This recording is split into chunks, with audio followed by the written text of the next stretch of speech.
Halo teman-teman, selamat datang di Twin Academy. Hari ini kita bahas tentang price versus value.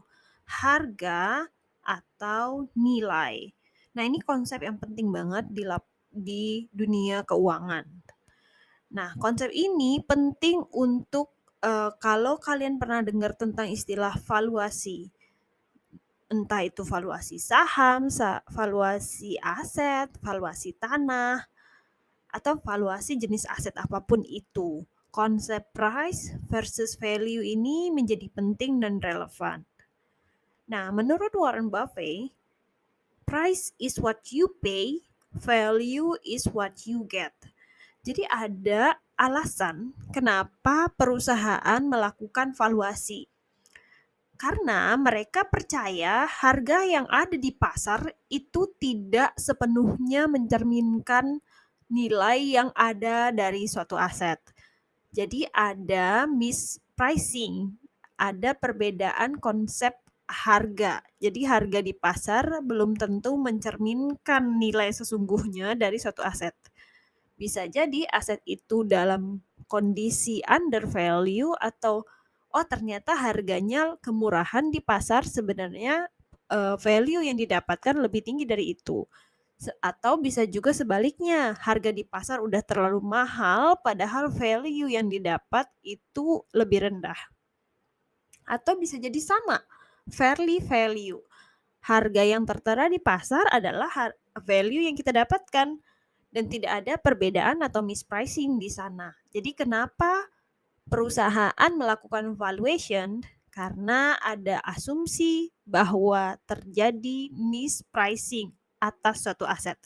Artinya, harga di pasar belum tentu mencerminkan semua nilai potensi yang ada dari suatu aset, baik itu saham, baik itu bonds, atau apapun jenis asetnya, rumah, atau apapun. That's why perusahaan melakukan namanya valuasi untuk menilai seberapa berharga aset yang dimiliki. Nah, ada konsep harga dan value ini penting karena harga itu apa yang kita bisa lihat, apa yang bisa kita bayar gitu kan. Apa yang tertera di dalam aset tersebut, price tag-nya. Ketika kita mau beli, kita harus bayar berapa. Tapi value lebih challenging karena nggak terlihat sebenarnya. Value ini lebih ke potensi, potensi arus kas, potensi keberhasilan perusahaan di masa depan, potensi segala sesuatu yang sifatnya forward looking, sesuatu yang tidak nyata terlihat di hari ini. Itu membutuhkan skill dan teknik khusus untuk memprediksi seberapa jauh sih perbedaan antara harga yang ada sekarang di pasar dengan fakta potensi dari suatu aset tersebut.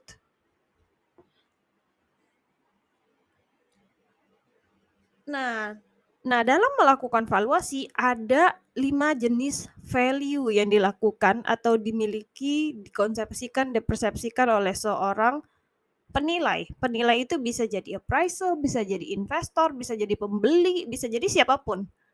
Bisa jadi kita ketika kita beli saham di pasar modal, kita harus tahu nih value yang dimiliki oleh saham tersebut sebenarnya berapa sih gitu kan. Nah, value yang pertama itu namanya liquidation value. Artinya, value atau nilai perusahaan, apabila perusahaan itu berhenti nih, hari ini perusahaan itu berhenti, kondisi keuangannya tidak baik, nilai jualnya berapa? Itu disebut dengan liquidation value. Yang kedua, intrinsic value. Nah, intrinsic value ini lebih ke saham.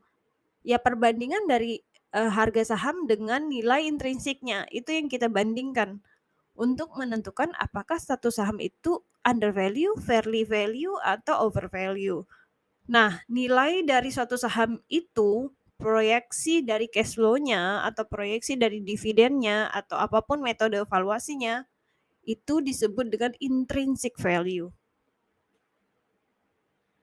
Nah, ada lagi fair market value. Fair market value ini tidak harus,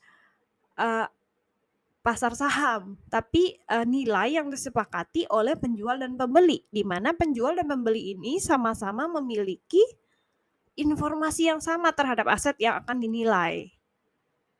Nah, yang berikutnya investment value. Nah, ini bisa sangat berbeda sekali dengan antara satu buyer dengan buyer lain, satu investor dengan investor lain. Misal terhadap barang branded, orang punya perspektifnya masing-masing kenapa mereka membeli dan mau membeli, barang branded tersebut, sementara banyak orang berpikir, "Buat apa beli barang semahal itu?" Nah, itu namanya investment value, value yang hanya dipercayai oleh buyer yang mau membeli. Jadi tidak berdasarkan pasar, tapi buyer-nya punya perspektif dan persepsi dan kepercayaan sendiri terhadap harga atau value dari aset tersebut. Nah, sekian dulu ya, kelas hari ini. Kalau ada pertanyaan bisa email ke Twin Academy. Terima kasih, bye.